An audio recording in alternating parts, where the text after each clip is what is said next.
কাফেরদের কথায় কান দিবেন না। ওরা বলে আমি আপনারে ভুলে গিয়েছি। না না, কোশ্চিন কালেও না।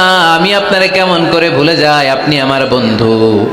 আমি ইচ্ছা করেই ওহী নাজিল বন্ধ রেখে কিছুদিন আপনারে ছুটি দিলাম। আল্লাহর পক্ষ থেকে আমি আপনার জন্য বিশ্রামের ব্যবস্থা করে দিয়েছি। নবী, বিশ্রামের ব্যবস্থা করে দিলাম, কারণ প্রতিদিন ওহী নাজিল হলে এটা পৌঁছে দেওয়া, এটা চারটেখানি কথা নয়। ওহির বাণী এটা কোনো মন্ত্রীর বাণী না। ওহির বাণী এটা কোনো প্রেসিডেন্টের বাণী না। ওহির বাণী প্রধানমন্ত্রীর বাণী না। ওহির বাণী রাজা বাদশার বাণী নয়। ওহির বাণী আমাদের কাছে পাঠিয়েছে কে? এই কালামুল্লাহ মাজিদের ওজন আছে না নাই? আল্লাহ বললেন ইন্না সানুলকি আলাইকা কওলান সাকিলা।